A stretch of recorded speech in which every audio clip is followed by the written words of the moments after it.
जय सिया राम दोस्तों। इस वीडियो में हम बात करने वाले हैं Denta water solution limited IPO की लिस्टिंग डे की स्ट्रेटेजी के बारे में। आईपीओ की जो लिस्टिंग है वो 29 जनवरी को होने वाली है। 29 जनवरी को इस आईपीओ की लिस्टिंग किस प्राइस के ऊपर हो सकती है, इसका current latest grey market premium क्या चल रहा है और जिनको इस आईपीओ की अलॉटमेंट मिल चुकी है उनको इस आईपीओ में क्या करना चाहिए। लिस्टिंग वाले दिन इसमें अपना प्रॉफिट बुक कर लेना चाहिए या फिर इसको लॉन्ग टर्म के लिए कंटिन्यू करना चाहिए और क्या इसमें कोई फ्रेश एंट्री का ही मौका बनेगा। ये सारी ही बातें मैं इस वीडियो में कवर करूंगा, तो लास्ट तक वीडियो को जरूर देखिएगा। सबसे पहले अगर मैं आईपीओ की बात करूं तो कंपनी लगभग 220 करोड़ रुपए का इशू साइज लेके आई थी, जिसमें सारा का सारा फ्रेश इशू के जरिए मार्केट से पैसा रेज कर रही थी। 279 से 294 पर शेयर कंपनी ने इसका प्राइस बैंड रखा था और एक लॉट में कंपनी आपको लगभग 50 शेयर ऑफर कर रही थी। अगर हम टोटल सब्सक्रिप्शन की बात करें तो यह आईपीओ लगभग 221 गुना सब्सक्राइब हुआ था, जिसमें रिटेल कैटेगरी में 91 गुना और एनआई कैटेगरी में यह 500 गुना से भी ज्यादा सब्सक्राइब हुआ था। लगभग 507 गुना एनआई कैटेगरी में सब्सक्राइब हुआ था। क्यूआई कैटेगरी में 236 गुना यह आईपीओ सब्सक्राइब हुआ था। फिर अच्छा रिस्पॉन्स इस आईपीओ को देखने को मिला था। इस आईपीओ के अगर हम लेटेस्ट ग्रे मार्केट प्रीमियम की बात करें तो वो 120 रुपए के आसपास फिलहाल चल रहा है, लगभग 41% के आसपास चलता हुआ नजर आ रहा है। 50 शेयर कंपनी एक लॉट में आपको ऑफर कर रही है, तो करंट ग्रे मार्केट प्रीमियम के अकॉर्डिंग यह आपको लगभग 6000 रुपए का प्रॉफिट बना के दे सकता है। तो अगर हम इस आईपीओ की लिस्टिंग की बात करें तो अगर मार्केट आने वाले 1-2 दिनों में पॉजिटिव रहती है तो करंट ग्रे मार्केट प्रीमियम के अकॉर्डिंग इस आईपीओ की जो लिस्टिंग वो 414 रुपए के प्राइस पे होती हुई नजर आ सकती है। बाकी जिस हिसाब से इस आईपीओ में सब्सक्रिप्शन हुआ था उसके अकॉर्डिंग अगर हम देखें तो इसमें हमें थोड़ा बहुत और लिस्टिंग इन मिल सकता है।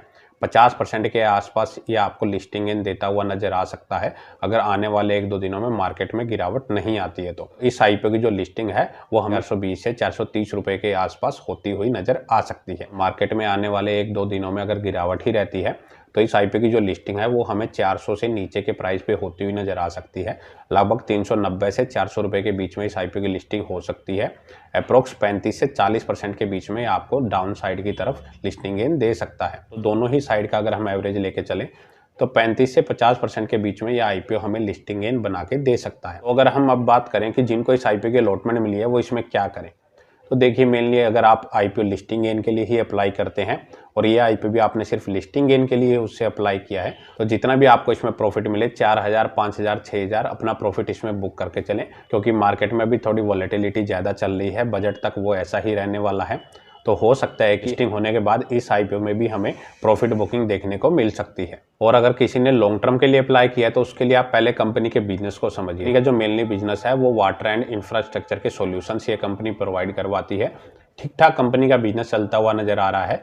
उसके अकॉर्डिंग अगर आप देखेंगे तो पिछले 3 सालों में कंपनी का जो रिवेन्यू है 120 करोड़ से बढ़ के 241 करोड़ हो चुका है और कंपनी की प्रॉफिटेबिलिटी भी 38 करोड़ से बढ़ के 60 करोड़ के आसपास हो चुकी है। कंपनी के ऊपर सिर्फ 71 लाख का ही कर्जा है और 170 करोड़ रुपए के रिजर्व हैं, तो ऑलमोस्ट डेट फ्री कंपनी हम कह सकते हैं। लगभग 800 करोड़ की कंपनी की मार्केट कैप है, तो काफ़ी छोटी ये कंपनी होने वाली है। ऐसी कंपनियों में वॉलेटिलिटी भी काफ़ी ज़्यादा रहती है और रिस्क काफ़ी ज़्यादा रहता है। कंपनी लगभग 17 के मल्टीपल पी पे अपने आईपीओ को लेके आ रही है, तो वैल्यूएशन काफ़ी रीजनेबल लग रही है।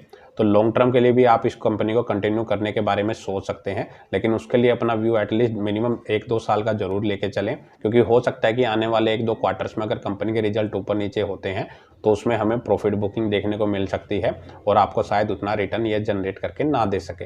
लेकिन लॉन्ग टर्म के लिए अगर कंटिन्यू करेंगे तो कंपनी काफ़ी अच्छा रिटर्न जनरेट करके दे सकती है। और अगर हम इस आईपीओ की फ्रेश एंट्री की बात करें तो फिलहाल करंट कंडीशन को देखते हुए मार्केट में काफ़ी वॉलेटिलिटी चल रही है, तो अवॉइड ही करें, बेटर रहेगा। लेकिन अगर फिर भी आप इसमें फ्रेश एंट्री करना चाहते हैं तो अगर इस आईपीओ की जो लिस्टिंग है वो हमें 350 से 360 रुपए के बीच में होती हुई नजर आती है, तो इसमें फ्रेश एंट्री का कोई मौका बन सकता है। लेकिन फ्रेश एंट्री के बारे में वही सोचें जो मिनिमम 1-2 साल का अपना व्यू लेके चल रहे हैं, क्योंकि शॉर्ट टर्म में हो सकता है कि लिस्टिंग के बाद इसमें हमें इसका जो प्राइस है वो और भी नीचे जाता हुआ नजर आ सकता है। तो उस टाइम में जिनका व्यू लॉन्ग टर्म का है वो अपनी क्वांटिटी को इसमें एवरेज कर सकते हैं, ताकि अच्छे प्राइस पे उनके बाइंग एवरेज आ जाए और जब ये आईपीओ का प्राइस ऊपर जाना स्टार्ट हो तो उनको काफ़ी अच्छा प्रॉफिट जनरेट करके दे दे।